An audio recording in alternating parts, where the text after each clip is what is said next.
Hey everyone and welcome to the channel. My name is Ash and today I'm doing a quick review for Intrepid Izzy on Xbox. Let's take a look.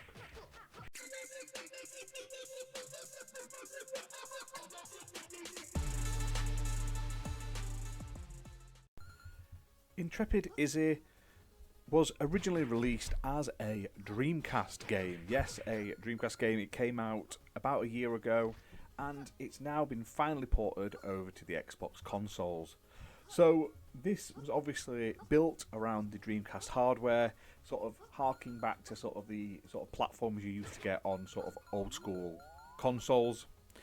It's a genre-defying 2D game with a unique HD art style. So it blends platforming, beat 'em up and adventure elements. And the way the game is, it's sort of a variety of different levels, sort of platforming areas and stuff like that, interconnected in a non-linear fashion around a sort of hub town, very much giving a Metroidvania style vibe to it, where you have to sort of explore, backtrack, look around everywhere and stuff like that. So there's a huge variety of things to see and do. There's huge levels to explore, each with their own themes and mechanics. There are a variety of different costumes for the main character, which basically gives you the advantage of special powers, similar to like you get in Mario. So there's a squirrel costume which gives you the ability to glide, and a miner's costume which you can throw dynamite and stuff like that. Now, the plot of the game is basically Izzy accidentally releases a genie, and she's basically going out to stop him from causing just mayhem, basically. There's not a huge amount of story to the game. Very much feels like playing a game on like the Mega Drive or something like that, where it's just like boom, bang, boom, that's it, the game started. However, there's a variety of different levels, boss fights, different sort of things you can do. There's the hub town where you can go into all the different buildings with an arcade where there's things to interact with and play the arcade games and stuff like that. And the game features retro-inspired graphics, but with the obvious crisp, detailed smoothness of it being in HD. So, what did I think of this game? Honestly, I quite liked it. These type of games aren't normally my cup of tea. I don't like the big sort of Metroidvania-esque levels that you have to run around in and spend ages just looking in every nook and cranny to find things. But I liked how this game was set up with its sort of like hub city world, where you can sort of walk around the town, go into the different buildings, interact with people, especially the arcade, which even comes with a variety of different arcade games. Each of them, once you get the high score, gets you an achievement as well.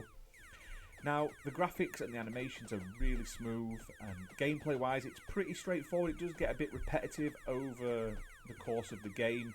You have your like normal attack, and you have like a Hadouken sort of fireball attack. Now, you do get the extra abilities depending on what costume you're wearing, and obviously you can use them to then get to new areas, especially in places you've already visited. So it does give you reason to backtrack. Now, story-wise, there's not a lot to it, but it does the job. And one thing I did like was the boss fights in the game. I thought they were very unique and enjoyable and funny. I like the one where there's a boss basically trying to sink the boat you're on, so you're fighting it while also trying to keep it off the boat while you're trying to stay up. I thought that was a really fun, interesting style for a boss fight. Now, this obviously won't appeal to everyone. If you played this on a Dreamcast, you'd be like, wow, this is fantastic. Obviously, this is an Xbox, but Team Senile have done a pretty decent job. Like I say, the graphics and everything are smooth, the animation's smooth. It just gets a little drawn out doing the same sort of gameplay over and over. That's the only downside for me. But like I say, this isn't my preferred style of game. I would have preferred a more linear one, similar to sort of like Sonic or something, where it's just one level after one level. But the additional sort of environments, the explorations, going through like the different warp doors and stuff like that to different areas, are really cool. Plus, there's even like a minecart section, which reminded me of like Donkey Kong Country, which is always a bonus as well. Intrepid Izzy was released in December 2022. developed by Senile Team and published by Ratalaika Games, who were kind enough to send me a copy for this review, so big thank you to them for that. Now the game is playable on Xbox One and Xbox Series X and S, supporting smart delivery, and it's optimised for Xbox Series X and S, with 4K resolution and up to 60 FPS. Now the game is priced at $9.99, and honestly, if you're a Metroidvania style fan and you like that sort of platformer that takes a little bit of sort of skill and determination, and you don't mind having to sort of go back and forth and explore all the nooks and crannies of the levels, and you want a game that looks bright, colourful, with sweet animations, and the ability to sort of Hadouken your enemies over a variety of areas, including like spooky woods and snowy zones and underwater sections and stuff like that, and one that harks back to sort of like SNES, Mega Drive and Dreamcast era platformers, check this game out. You'll probably really enjoy it. It's got a cool little story, a good variety of levels, and the soundtrack's done by a Ben Kurotoshiro. If I've pronounced that right, apologies if I haven't. So check it out, and also leave a comment down below in the comment section below. Let us know what you guys think of this game. Do you think it looks cool? Are there any other Dreamcast games that have been brought out? Obviously independent ones, since the Dreamcast is no longer supported officially.